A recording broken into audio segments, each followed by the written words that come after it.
Hello, I'm Dexter Mitchell, and I am presenting to you today my philosophical service project.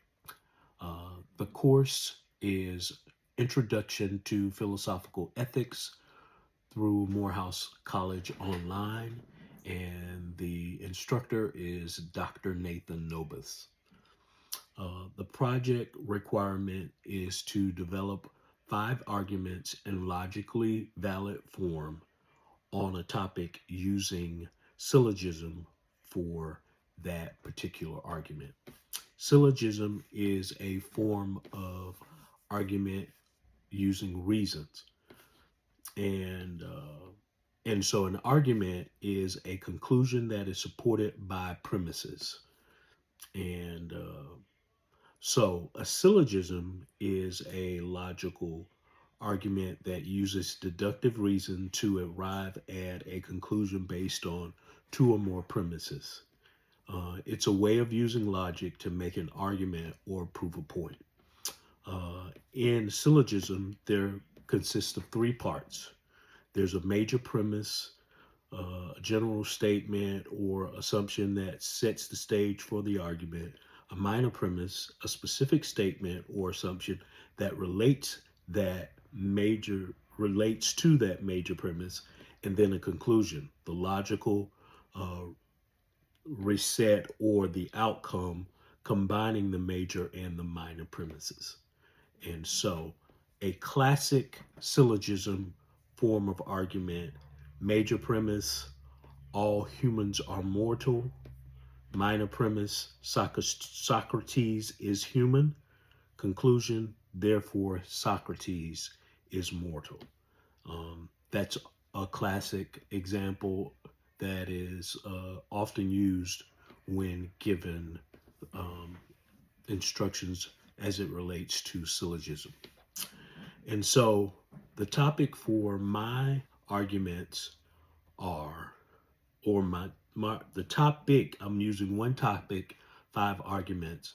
And so the topic for my arguments are reparations for slavery. Argument number 1. Premise 1. All individuals who have been harmed by historical injustices deserve compensation. Premise 2. The descendants of enslaved Africans were harmed by historical injustices. Conclusion. Therefore, the descendants of enslaved Africans deserve compensation, thereby represent reparations. So argument number 1. Argument number 2. All governments that have benefited from historical injustices have a moral obligations to make amends. Premise number 2, the United States government benefited from slavery and its legacy. Conclusion, therefore, the United States government has a moral obligation to make amends, reparations. Argument number 3.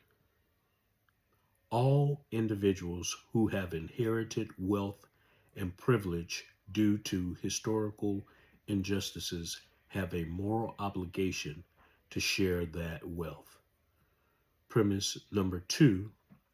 Many whites or many white Americans have inherited wealth and privilege due to the legacy of slavery. Conclusion, therefore, many white Americans have a moral obligation to share that wealth, thereby reparations. Argument number 4. Premise 1. All groups that have been subjected to systematic oppression deserve restitution. Premise number 2. African Americans have been subjected to systematic oppression due to slavery and its legacy.